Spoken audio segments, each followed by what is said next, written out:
দর্শক, মহান বিজয় দিবস পালিত হচ্ছে সারা দেশে উৎসাহ উদ্দীপনার মধ্য দিয়ে এবং একটি ছুটির দিনে বাবা মারা তাদের সন্তানদেরকে নিয়ে স্মৃতিসৌধে যেমন গিয়েছেন তেমনি গিয়েছেন বিভিন্ন বিনোদন কেন্দ্রগুলোতে।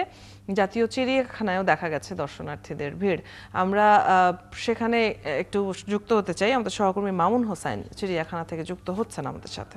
মামুন, বিজয় দিবসে সরকারি ছুটির দিনে জাতীয় চিড়িয়াখানায় দর্শনার্থীদের ভিড় কেমন দেখছেন? অতিথি সকাল থেকেই কিন্তু জাতীয় চিড়িয়াখানায় বিজয় দিবস উপলক্ষে কিন্তু দর্শনার্থীরা ভিড় জমিয়েছেন। তারা কিন্তু এখানে ছোট থেকে বড় বয়সের সকলেই কিন্তু এইখানে ঘুরতে এসেছেন। এইখানে জাতীয় চিড়িয়াখানায় কিন্তু শিশুদের ক্ষেত্রে কিন্তু কোনো টিকিটের মূল্য তারা রাখছেন না। বড়দের ক্ষেত্রে আগের মতোই তারা টিকিট কেটে ভিতরে প্রবেশ করতে হচ্ছে। এছাড়া সকাল থেকে আমরা বিভিন্ন জাদুঘর ঘুরে দেখেছি।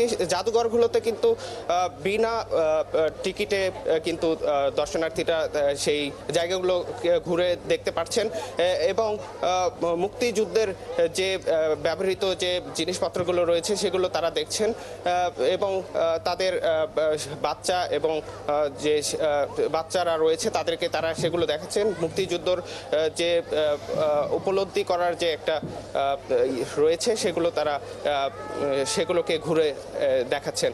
তো আমি এখন আছি জাতীয় চিড়িয়াখানায়। এখানে একজন দর্শনার্থীর সাথে আমি যুক্ত হব যে আসলে তিনি সারাদিন কোথায় কোথায় যাবেন আর কি প্ল্যান করেছে। আপনি বিজয় দিবস উপলক্ষে আজকের দিনে আপনি কি আজকে মহান বিজয় দিবস, আজকে আমাদের কাছে এই দিনটি খুবই তাৎপর্যপূর্ণ এবং গর্বের সেই সাথে। এবং আজকে খুব সকালে ঘুম থেকে উঠেছি, তারপরে শাড়ি পরে বের হয়েছি, শহীদদের উদ্দেশ্যে শ্রদ্ধা নিবেদন করেছি এবং তারপরে বিভিন্ন মুক্তিযুদ্ধ বিষয়ক যে জাদুঘর, সামরিক জাদুঘর এবং দর্শনীয় স্থানগুলোতে গিয়েছিলাম এবং সেখানে তাদের ব্যবহৃত জিনিসপত্র এবং পটচিত্র দেখে এতটুকু আমি বুঝতে পেরেছি যে তারা সেই সময় আমাদের জন্য কতটা ত্যাগ স্বীকার করে এই মহান বিজয় দিবস আমাদের জন্য অর্জন করেছিলেন।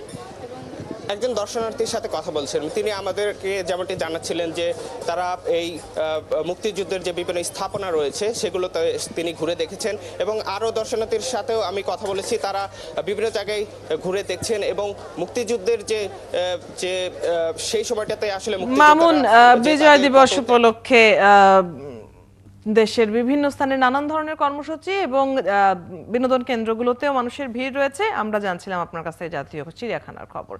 সহকর্মী মামুন হোসাইন যুক্ত ছিলেন এতক্ষণ।